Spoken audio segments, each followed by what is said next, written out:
Welcome to this video tutorial on transformations in the coordinate plane and finding their algebraic representations. Each of the problems we investigate, we will need to do two things. We will need to find what we call the first transformation that takes the figure without any apostrophes or prime symbols to the figure with one set of apostrophes or one set of prime symbols. And then we will need to find T2 for the second transformation in terms of x and y, which picks up where we left off and takes us to the figure with two of those prime symbols. First, let us consider T1, which takes the highlighted in yellow triangle to the other highlighted in yellow triangle. So the first thing we are going to look and see is if any reflections happened. We did change the order of the letters horizontally. On the original figure, C is on the left, B is on the right. On the new figure with the prime symbol, B is on the left and C is on the right. Since we have changed the order of those letters horizontally, we have reflected across the y-axis.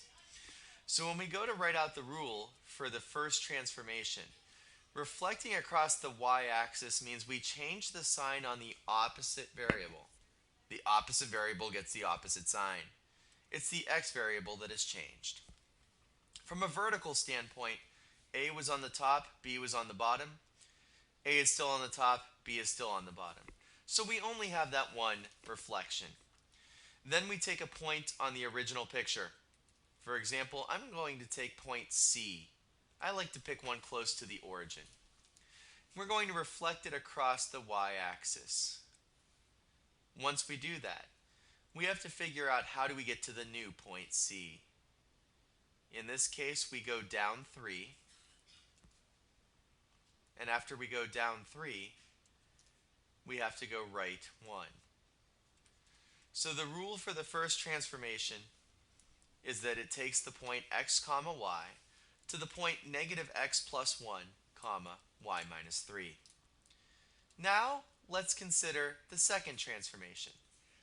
For the second transformation, we pick up where we left off at triangle A prime B prime C prime and figure out how to get it to the final picture that we have. In order to do that, we will erase some of these other markings, but we're going to begin by analyzing whether any reflections occurred whatsoever.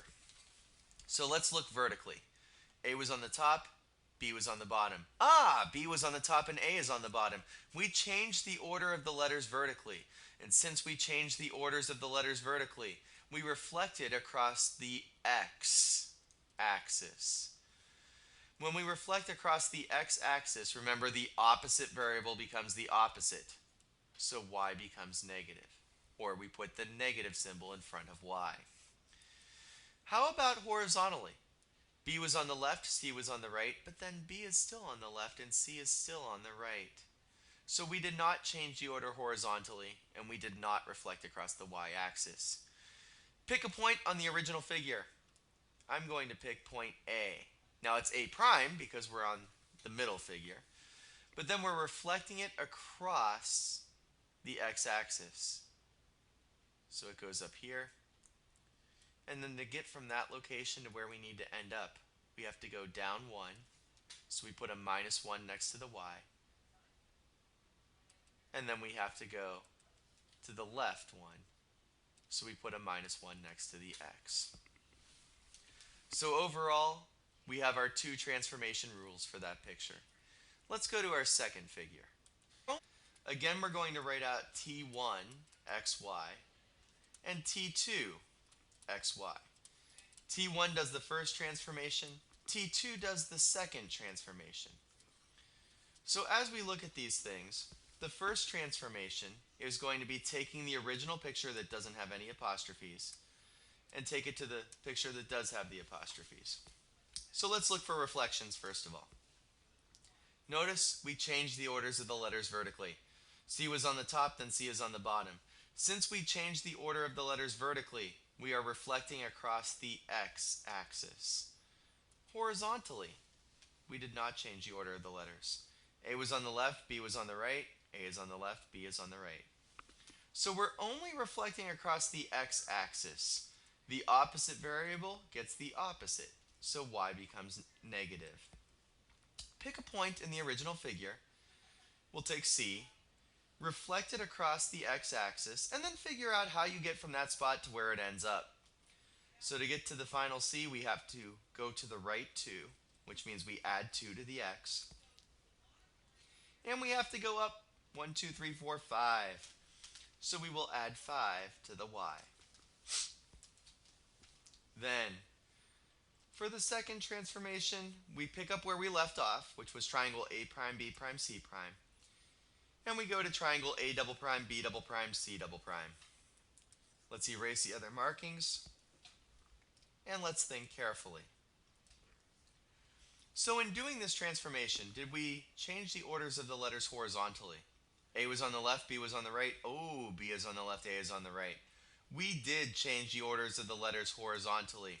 Since we did that, it means we reflected across the y-axis. How about vertically? A was on the top, C was on the bottom. C was on the top, and A is on the bottom. So we also changed the orders of the letters vertically, which means we also reflected across the x-axis. Since we reflected across both axes, both of our variables have the opposite symbol in front of them. Pick a point on the figure where we began. I'm going to take the C. Reflect it across both set of axes. So first we reflected across the x, although the order doesn't matter. Then we reflected across the y. And how do we get from where we are to where we need to be? Well, we have to go right 1, so we'll put a plus 1 with the x. And then we have to go up 1, 2, 3, 4, so we put a plus 4 with the minus y. That would be our final answer. Take them one step at a time, look carefully to see what reflections occurred, and write the rules accordingly.